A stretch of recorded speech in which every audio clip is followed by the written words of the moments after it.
የኢትዮጵያ ንግድ ባንክ የውጭ ሐዋላ አገልግሎትን የበለጠ ተደራሽ ለማድረግ ትኩረት ሰጥቶ እየሰራ መሆኑን አስታወቀ።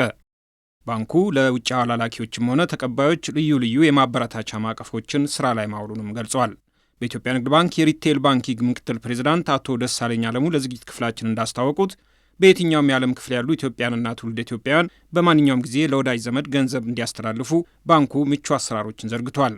የኢትዮጵያ ንግድ ባንክ ከተለያዩ ዓለም አቀፍ ገንዘብ አስተላላፊ ድርጅቶች ጋር በመስራት የባንኩ ቅርንጫፎች ባሉበት ሁሉ የውጭ ሐዋላ አገልግሎቶችን እንደሚሰጥ የተናገሩት ምክትል ፕሬዝዳንቱ በራስ አቅምና ከተባባሪ የፋይናንስ ቴክኖሎጂ አበልጻጊ ተቋማት ጋር በመቀናጀት በሚያቀርባቸው የዲጂታል ቴክኖሎጂ አማራጮችም ሳምንቱን ሙሉ 24 ሰዓት ለደንበኞች ተደራሽ ለመሆን ችሏል ብሏል።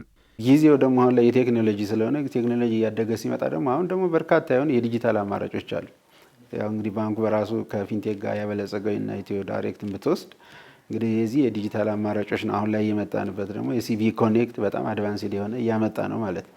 ስለዚህ እነዚህ አሁን የዲጂታል አማራጮች ደግሞ አሁን 24/7 ነው እንግዲህ ማለት ነው። ሰው ቤቱ ቁጭ ብለው የትም ቦታ ሳይሄድ ከራሱ እንትን ላይ ከአካውንቱ ላይ ወይም ከዋሌቱ ላይ ወይም ከቪዛ ከማስተር ካርድ ላይ ሎድ አድርጎ ለቤተሰብ የሚልክበት የዲጂታል አማራጮች አሁን በብዛት እየመጡ ነው ያለው ማለት ነው። የውጭ ሐዋላ ተገልጋይ ደንበኞች የውጭ ገንዘቦችን ሕጋዊ በሆነ መንገድ ብቻ እንዲልኩና እንዲቀበሉ ባንኩ ልዩ የማበረታቻ አማራጮችን ዘርግቷል ያሉት አቶ ደሳለኝ በተለይ የዲያስፖራው ማህበረሰብ በባንኩ እንዲገለገል በተሻለ የወለድና የብድር ምጣኔ የቁጠባና ብድር አማራጮች መዘርጋታቸውን ተናግረዋል።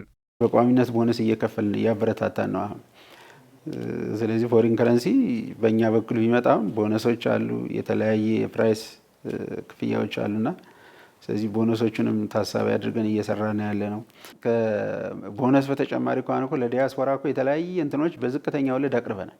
ብድሮች፣ የመኪና መግዣ፣ የቤት መስሪያ፣ የቢዝነስ ምናምን የሚል በጣም ለዚህ ውስጥ አገር ውስጥ ላለው ሰው በማንሰጥበት የፋይናንሲንግ አሬንጅመንት የመክፈያ ጊዜ በጣም ሰፋ ያለ ወለዱ በጣም ዝቅተኛ የሆነ አመቻችተናል። የኢትዮጵያ ንግድ ባንክ የዲያስፖራ ደንበኞችን ፍላጎት መሰረት በማድረግ አገልግሎቱን የበለጠ ተደራሽና ተመራጭ ለማድረግ ትኩረት ሰጥቶ በመስራት ላይ ይገኛል ያሉት ምክትል ፕሬዝዳንቱ ባንኩ በዋና መስሪያ ቤት ደረጃ ሳምንቱ ሙሉ 24 ሰዓት የሚሰራ የዲያስፖራ ባንክ አገልግሎት ዘርፍ አቋቁሞ ወደ ስራ መግባቱንም አስታውሰዋል።